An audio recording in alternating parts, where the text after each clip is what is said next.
여러분, 주변을 한번 둘러보십시오. 평소에 늘 허허실실 웃으며 남의 부탁을 거절하지 못하고 그저 순하기만 해서 만만해 보이는 그런 사람이 있나요? 혹시 여러분은 그 사람을 보며 속으로 이런 생각을 하지는 않으셨습니까? 저 사람은 참 성격이 좋아서 탈이야. 아니면 저렇게 약해서 험한 세상을 어떻게 버티려고 저러나 하고 말입니다. 아마 많은 분들이 무의식 중에 타인의 부드러움을 나약함으로 오해하며 그들을 자신의 발 아래에 두려 했을지도 모릅니다. 하지만 조선의 위대한 실학자 정약용 선생은 우리에게 전혀 다른 경고를 던집니다.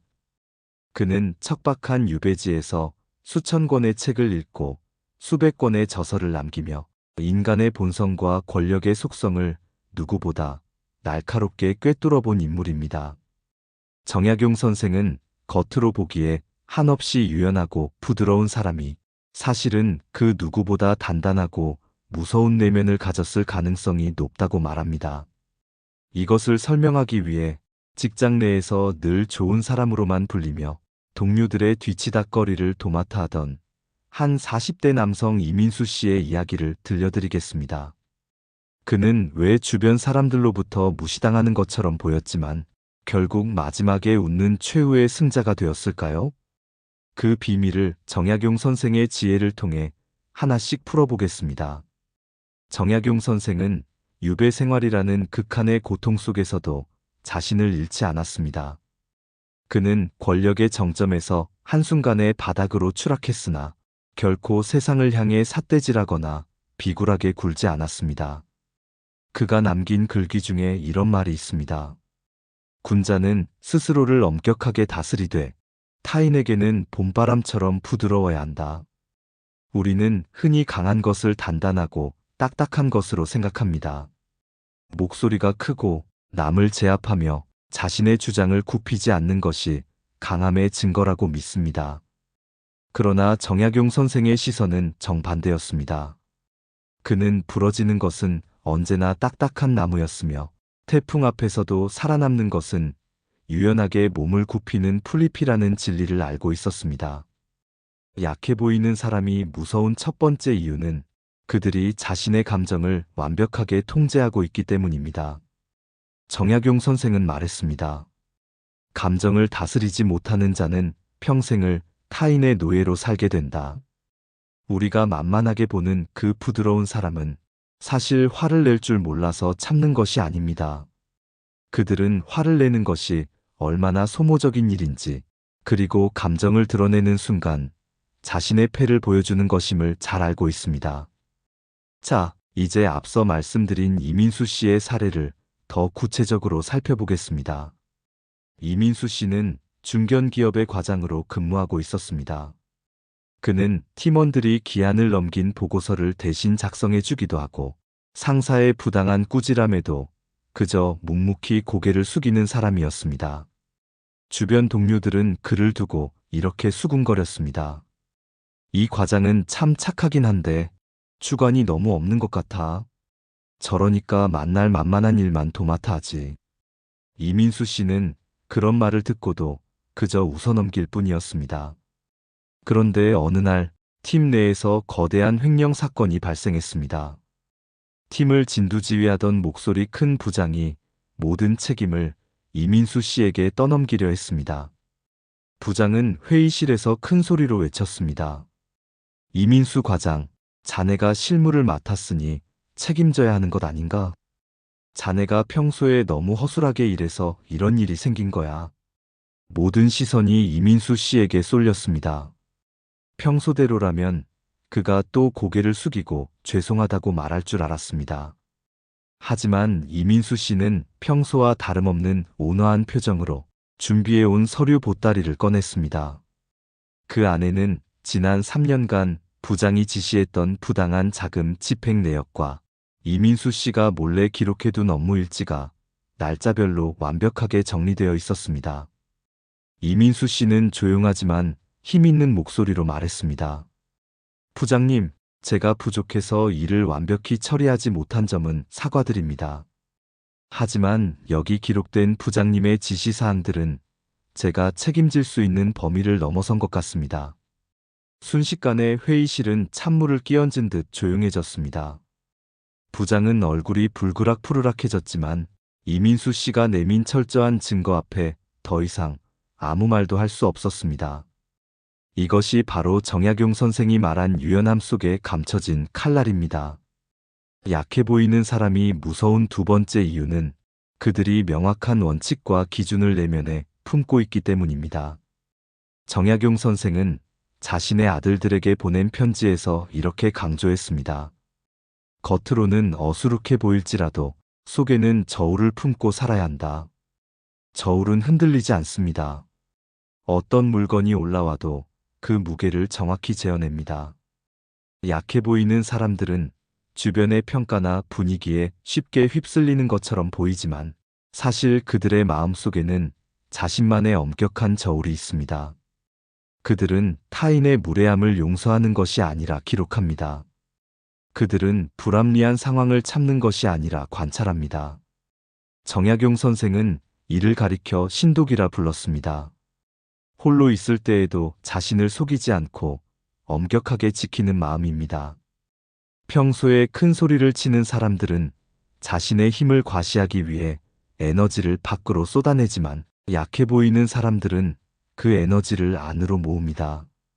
그들은 소란스러운 세상 속에서 침묵의 힘을 기릅니다.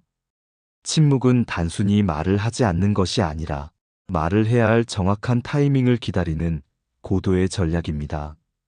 이민수 씨의 경우도 마찬가지였습니다.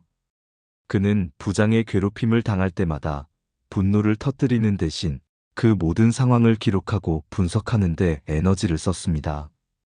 그가 웃으며 부당한 지시를 받아들였던 것은 비굴해서가 아니었습니다. 그것이 나중에 가장 강력한 무기가 될 것임을 알고 있었기 때문입니다. 정약용 선생은 유배지에서 가난과 질병에 시달리면서도 학문을 게을리하지 않았습니다. 조정의 신료들은 그가 유배지에서 비참하게 늙어 죽을 것이라 생각했습니다. 하지만 그는 그 시간 동안 조선의 근간을 바로 세울 위대한 법전들을 집필했습니다. 그가 보여준 끈기와 인내, 그리고 겉으로 드러나지 않는 조용한 저항은 훗날 그를 조선 최고의 현인으로 만들었습니다. 우리가 만만하게 보았던 그 사람이 조용히 책을 읽고 자신의 일에 집중하며 감정을 낭비하지 않는다면 여러분은 그 사람을 경계해야 합니다. 그는 지금 당신이 알지 못하는 거대한 힘을 축적하고 있는 중일지도 모르기 때문입니다. 약해 보이는 사람이 무서운 세 번째 이유는 그들이 타인의 공격성을 흡수하고 되돌려주는 법을 알기 때문입니다. 정약용 선생은 말했습니다. 강한 것은 부러지기 쉽고 부드러운 것은 끊어지지 않는다. 강한 공격이 들어왔을 때 같이 강하게 맞서는 사람은 금방 지치게 마련입니다. 하지만 부드러운 사람은 마치 깊은 늪과 같습니다. 돌을 던지면 돌은 가라앉고 늪은 다시 평온해집니다. 그러나 그 늪 아래 무엇이 있는지 돌을 던진 사람은 알 수 없습니다. 이민수 씨는 직장 내에서 벌어지는 온갖 험담과 시기에도 결코 반응하지 않았습니다. 그가 반응하지 않자 공격하던 사람들은 오히려 더 큰 불안감을 느꼈습니다. 상대방이 화를 내야 다음 공격을 할 텐데 도무지 감정의 동요가 없으니 공격하는 쪽에서 먼저 지쳐버리는 것입니다. 정약용 선생은 이것을 이인, 즉 인자함으로 머무는 경지라고 설명했습니다. 어진 사람은 적을 만들지 않지만 한 번 적이 된 자에게는 결코 무너지지 않는 성벽과도 같습니다. 약해 보이는 사람은 이미 자신의 약점을 수용하고 그것을 강점으로 승화시킨 사람들입니다. 그들은 남들이 자신을 어떻게 생각하는지에 관심이 없습니다. 오직 자신이 세운 도덕적 기준과 가치에만 집중합니다. 그렇기에 타인의 조롱이나 무시가 그들의 영혼에 상처를 입히지 못합니다. 상처받지 않는 사람은 무적입니다. 그들은 무너지지 않기에 무서운 것입니다. 그렇다면 우리는 이러한 지혜를 어떻게 우리의 삶에 적용해야 할까요? 첫째, 상대방의 부드러움을 나약함으로 착각하지 마십시오. 누군가 당신의 무례함을 참아주고 있다면 그것은 그가 힘이 없어서가 아니라 당신에게 기회를 주고 있는 것임을 깨달아야 합니다. 정약용 선생은 사람을 대할 때는 늘 살얼음을 걷듯 조심하라고 가르쳤습니다. 그가 당신보다 목소리가 낮고 말수가 적으며 늘 양보한다고 해서 그를 함부로 대해서는 안 됩니다. 오히려 그런 사람일수록 그 내면에는 거대한 태풍이 잠들어 있을 수 있습니다. 그 태풍이 깨어나는 순간 당신이 쌓아온 모든 공든 탑이 무너질 수도 있음을 기억하십시오. 둘째, 여러분 스스로가 그런 무서운 사람이 되기 위해 노력하십시오. 여기서 무서운 사람이란 남을 공포에 떨게 하는 사람이 아닙니다. 누구도 함부로 건드릴 수 없는 내면의 단단함을 가진 사람을 의미합니다. 정약용 선생이 강조한 근과 검, 즉 부지런함과 검소함을 생활의 근간으로 삼으십시오. 부지런히 자신을 갈고 닦으며 쓸데없는 욕망과 감정의 낭비를 줄여나가야 합니다. 겉으로는 누구에게나 따뜻하고 부드러운 사람이 되십시오. 하지만 속으로는 칼날 같은 명확한 기준을 세우고 어떤 비바람에도 흔들리지 않는 뿌리 깊은 나무가 되어야 합니다. 실제로 정약용 선생은 유배지에서 제자들에게 이렇게 말했습니다. 너희가 남들에게 업신여김을 당하지 않으려면 먼저 너희 자신의 품격부터 세워야 한다. 품격은 화려한 옷이나 높은 지위에서 나오는 것이 아니라 너희가 지키는 작은 원칙 하나하나에서 시작된다. 셋째, 침묵의 가치를 재발견하십시오. 오늘날 우리는 너무 많은 말을 하고 너무 많은 것을 보여주며 살아갑니다. 하지만 진짜 힘은 드러내지 않는 곳에서 나옵니다. 정약용 선생은 유배 생활 내내 조정의 정세에 대해 왈가왈부하지 않았습니다. 대신 침묵 속에서 수만 장의 원고를 써내려갔습니다. 그 침묵의 시간이 있었기에 그는 200년이 지난 지금까지도 우리 가슴 속에 살아 숨쉬는 스승이 될 수 있었습니다. 말을 아끼고 행동으로 보여주십시오. 상대방이 당신을 만만하게 보고 무례하게 굴 때 즉각적으로 대응하며 얼굴을 붉히는 대신 조용히 미소 지으며 당신의 일을 묵묵히 해나가십시오. 그 침묵이 주는 압도적인 무게감이 상대방을 스스로 자멸하게 만들 것입니다. 이민수 씨의 이야기는 결국 어떻게 끝이 났을까요? 횡령 사건의 진실이 밝혀진 후 부장은 파면되었고 이민수 씨는 그 능력을 인정받아 팀장으로 승진했습니다. 그는 팀장이 된 후에도 예전처럼 팀원들의 말을 경청하고 부드럽게 대했습니다. 하지만 이제 누구도 그를 만만하게 보지 않았습니다. 그의 온화한 미소 뒤에 숨겨진 철저한 원칙과 위기 상황에서 보여준 단호한 결단력을 모두가 목격했기 때문입니다. 사람들은 이제 그를 가장 부드럽지만 가장 무서운 리더라고 부릅니다. 정약용 선생이 꿈꾸었던 진정한 군자의 모습이 바로 이런 것이 아니었을까요? 여러분, 우리는 흔히 강한 척을 하며 살아갑니다. 남들에게 얕보이지 않으려고 비싼 옷을 입고 목소리를 높이며 날 선말을 내뱉습니다. 하지만 그것은 사실 내면이 약하다는 것을 방증할 뿐입니다. 진짜 강한 사람은 증명할 필요가 없습니다. 정약용 선생은 흙으로 지은 초라한 집에서 거친 음식을 먹으면서도 천하를 호령하는 왕보다 더 당당한 정신을 가졌습니다. 그는 유배지에서의 고통을 하늘이 나를 단련시키는 기회라고 생각했습니다. 남들이 보기에 그는 버려진 죄수였지만 그는 스스로를 진리를 탐구하는 구도자로 정의했습니다. 이러한 자존감이 그를 무서운 사람으로 만든 것입니다. 우리의 삶도 이와 다르지 않습니다. 누군가 여러분을 무시하거나 억울한 상황에 처하게 할 때 그것을 분노로 갚으려 하지 마십시오. 오히려 그 에너지를 자신을 성장시키는 동력으로 삼으십시오. 정약용 선생은 말했습니다. 삶은 끊임없는 자기 수양의 과정이다.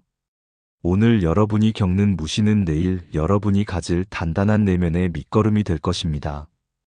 부드러움은 약함이 아니라 강함을 감싸 안은 가장 높은 차원의 지혜입니다. 세상의 기준에 흔들리지 마십시오. 남들이 여러분을 어떻게 보든 여러분 안에 정약용 선생이 말한 그 저울이 살아있다면 여러분은 이미 세상에서 가장 무서운 사람, 아니, 가장 위대한 사람이 된 것입니다. 정약용 선생은 마지막 순간까지 붓을 놓지 않았습니다. 그는 자신의 호를 여유당이라 지었습니다. 여는 겨울의 냇물을 건너는 것처럼 망설이고 유는 사방의 이웃을 두려워하는 것처럼 조심한다는 뜻입니다. 세상에서 가장 지혜로운 현자였던 그조차도 매 순간 자신을 경계하고 조심하며 살았던 것입니다. 이러한 조심스러움이 약해 보입니까? 아닙니다. 이것이야말로 진정으로 강한 자만이 가질 수 있는 품격 있는 태도입니다. 자신이 틀릴 수 있음을 인정하고 타인의 의견을 경청하며 늘 깨어있는 자세로 세상을 살피는 것, 이것이 바로 우리가 정약용 선생에게서 배워야 할 핵심입니다. 여러분, 이제 다시 여러분의 주변을 보십시오. 평소에 보이지 않던 그 부드러운 사람들의 진면목이 보이십니까? 그들이 짓는 미소가 결코 가벼운 것이 아님을, 그들의 침묵이 결코 무지한 것이 아님을 이제는 아실 것입니다. 동시에 여러분 자신도 돌아보십시오. 여러분은 겉으로만 강해 보이려 애쓰는 허장성세의 삶을 살고 있지는 않습니까? 아니면 내면의 정약용 선생의 가르침을 품고 외유내강의 길을 걷고 계십니까? 진정한 힘은 근육에서 나오는 것이 아니라 마음에서 나옵니다. 진정한 승리는 큰 소리에서 나오는 것이 아니라 조용한 결과에서 나옵니다. 정약용 선생의 지혜는 수백 년의 세월을 뛰어넘어 오늘날 우리에게 큰 울림을 줍니다. 세상이 아무리 거칠고 험악하게 변하더라도 우리가 지켜야 할 가치는 변하지 않습니다. 자신을 낮추고 타인을 배려하며 묵묵히 자신의 길을 가는 사람, 그런 사람이 결국 세상을 바꿉니다. 약해 보이는 사람이 사실 가장 무서운 이유는 그들이 세상의 법도가 아닌 자기 내면의 법도를 따르기 때문입니다. 그들은 타인의 평가라는 감옥에서 해방된 자유로운 영혼들입니다. 그 자유로움에서 나오는 여유가 상대방에게는 도무지 틈을 찾을 수 없는 강력한 힘으로 다가오는 것입니다. 오늘 이야기를 마무리하며 정약용 선생의 문장 하나를 다시 한번 가슴에 새겨봅시다. 천하에서 가장 강한 사람은 자신을 이기는 사람이다. 남을 이기려 애쓰지 마십시오. 남에게 강해 보이려 노력하지 마십시오. 오직 어제의 나보다 더 나은 내가 되기 위해 자신의 감정과 욕심을 다스리는 데 집중하십시오. 그렇게 내면이 꽉 찬 사람이 되었을 때 여러분은 비로소 세상 그 누구도 함부로 할 수 없는 무서운 사람이 될 것입니다. 동시에 모든 이들에게 편안함과 안식을 주는 거대한 그늘을 가진 나무가 될 것입니다. 여러분, 오늘부터는 조금 더 부드러워지십시오. 조금 더 낮아지십시오. 그리고 조금 더 침묵하십시오. 그 부드러움 속에 날카로운 칼을 품고 그 낮음 속에 높은 기계를 품으며 그 침묵 속에 거대한 진리를 품으십시오. 그것이 바로 정약용 선생이 우리에게 전하고자 했던 삶의 정수입니다. 여러분 한 분 한 분이 그런 내면의 단단함을 가진 강한 사람이 되기를 진심으로 응원합니다. 남들이 만만하게 보는 것을 두려워하지 마십시오. 진정한 강함은 시간이 지날수록 빛을 발하게 되어 있습니다. 세월이 흐른 뒤 모두가 무너졌을 때 홀로 당당히 서 있는 여러분의 모습을 기대하겠습니다. 정약용 선생은 유배지에서 돌아와 자신의 삶을 정리하며 이렇게 말했습니다. 내가 평생에 걸쳐 배운 것은 오직 하나, 부끄러움이 없는 삶을 사는 것이었다. 여러분도 누군가에게 무섭게 보이기 위해서가 아니라 자기 자신에게 부끄럽지 않기 위해 살아가십시오. 그 고결한 마음이 여러분을 가장 강력한 사람으로 만들어줄 것입니다. 비바람이 불어도 뿌리 깊은 나무는 흔들리지 않습니다. 겉으로 보이는 화려함에 현혹되지 말고 안으로 깊게 뿌리를 내리는 삶을 사십시오. 그것이 바로 시대를 통찰한 현인의 가르침이자 험난한 시대를 살아가는 우리에게 가장 필요한 지혜입니다. 여러분 안에 잠들어 있는 거인을 믿으십시오. 그 거인은 목소리를 높이지 않습니다. 그저 조용히 눈을 뜨고 세상을 바라볼 뿐입니다. 하지만 그 거인이 움직이는 순간 세상의 질서는 재편될 것입니다. 여러분이 바로 그 거인의 주인입니다. 부드러움으로 무장하고 원칙으로 단단해지며 침묵으로 깊어지십시오. 그리하여 정약용 선생처럼 시대를 밝히는 등불이 되기를 바랍니다. 긴 시간 동안 정약용 선생의 지혜를 함께 나누어 주셔서 고맙습니다. 이 지혜가 여러분의 고단한 삶에 작은 위로와 명확한 이정표가 되었기를 바랍니다. 언제나 여러분의 내면이 평온하고 단단하기를, 그리하여 세상의 어떤 풍파에도 굴하지 않는 진정한 강자가 되기를 소망합니다. 이제 마음속에 정약용 선생의 가르침을 한 문장씩 새기며 조용히 숨을 고르십시오. 여러분은 이미 충분히 강하고 충분히 아름다운 사람입니다. 그 부드러운 미소 뒤에 숨겨진 거대한 힘을 잊지 마십시오. 오늘도 여러분의 품격 있는 하루를 응원하겠습니다. 부디 평온한 마음으로 당당하게 여러분의 길을 걸어가십시오. 세상은 결국 그 묵묵한 걸음을 걷는 자의 편이 될 것입니다. 정약용 선생의 말씀처럼 우리는 날마다 조금씩 더 성숙해질 수 있습니다. 나약해 보인다는 말을 훈장처럼 여기며 내실을 기하는 삶을 사십시오. 그것이 진정으로 무서운 사람이 되는 유일한 길입니다. 여러분 모두가 그런 지혜로운 삶의 주인공이 되기를 바라며 여기서 이야기를 줄이겠습니다. 항상 평안하십시오. 감사합니다. 깨달음의 광장이었습니다.